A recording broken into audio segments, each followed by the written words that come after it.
जय श्री गणेश। अखंड सुहागवत चौथ पर्व आया, माँ करवा का आशीर्वाद लाया।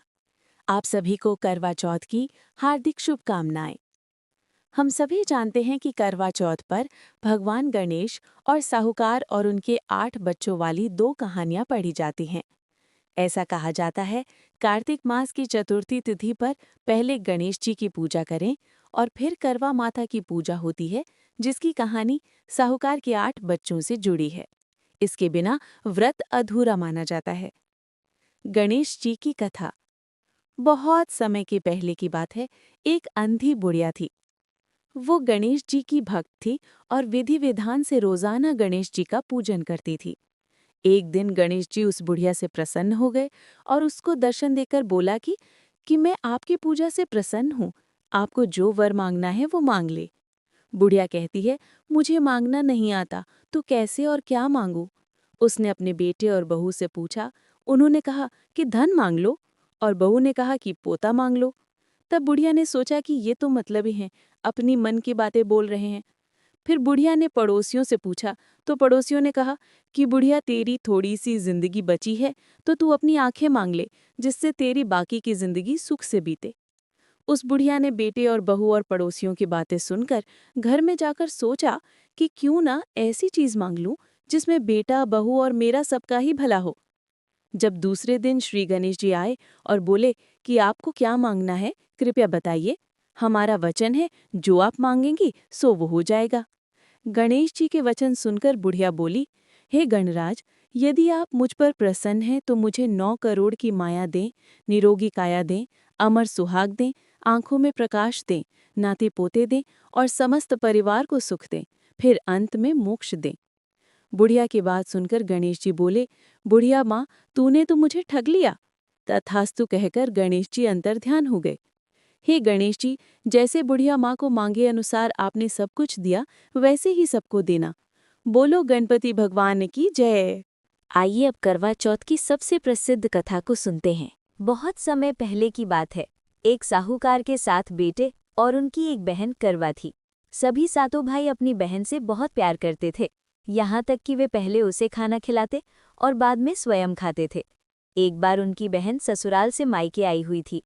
शाम को भाई जब अपना व्यापार व्यवसाय बंद कर घर आए तो देखा उनकी बहन बहुत व्याकुल थी।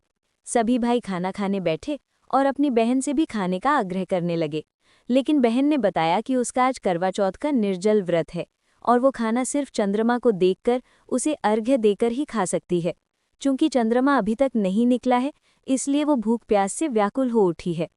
सबसे छोटे भाई को अपनी बहन की हालत देखी नहीं जाती और वो दूर पीपल के पेड़ पर एक दीपक जलाकर चलनी की ओट में रख देता है।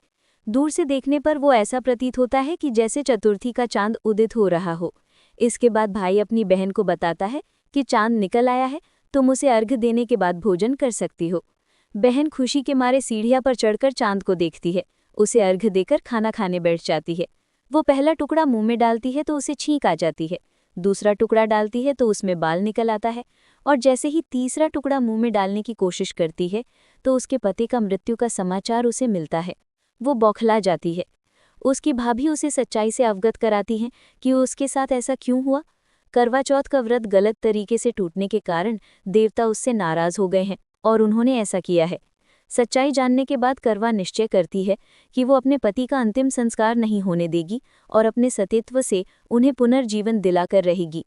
वो पूरे 1 साल तक अपने पति के शव के पास बैठी रहती है, उसकी देखभाल करती है। उसके ऊपर उगने वाली सुईनुमा घास को वो एकत्रित करती जाती है। 1 साल बाद फिर करवा चौथ का दिन आता है। उसकी सभी भाभियां करवा चौथ का व्रत रखती हैं। जब भाभियां उससे आशीर्वाद लेने आती हैं तो वो प्रत्येक भाभी से यम सुई ले लो, पिए सुई दे दो, मुझे भी अपनी जैसी सुहागिन बना दो, ऐसा आग्रह करती है। लेकिन हर बार भाभी उसे अगली भाभी से आग्रह करने का कहकर चली जाती है। इस प्रकार जब छठे नंबर की भाभी आती है तो करवा उससे भी यही बात दोहराती है। ये भाभी उसे बताती है कि चूंकि सबसे छोटे भाई की वजह से उसका व्रत टूटा था, अतः उसकी पत्नी में ही शक्ति है कि वो तुम्हारे पति को दोबारा जिंदा कर सकती है। इसलिए जब वो आए तो तुम उसे पकड़ लेना और जब तक वो तुम्हारे पति को जिंदा न कर दे उसे नहीं छोड़ना, ऐसा कह के वो चली जाती है। सबसे अंत में छोटी भाभी आती है। करवा उनसे भी सुहागन बनने का आग्रह करती है, लेकिन वो टालमटोली करने लगती हैं।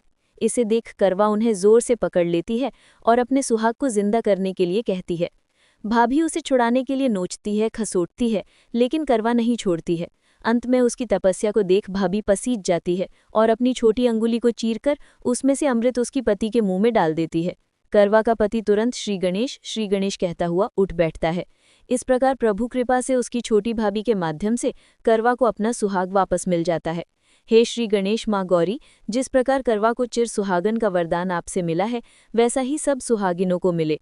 बोलिए करवा माता की जय, भगवान विष्णु की जय, माता लक्ष्मी की जय। यदि आपको ये वीडियो पसंद आया हो तो कृपया इसे लाइक करें, शेयर करें और ऐसे ही व्रत कथा के लिए हमारे परिवार देव अनुग्रह में जुड़ें।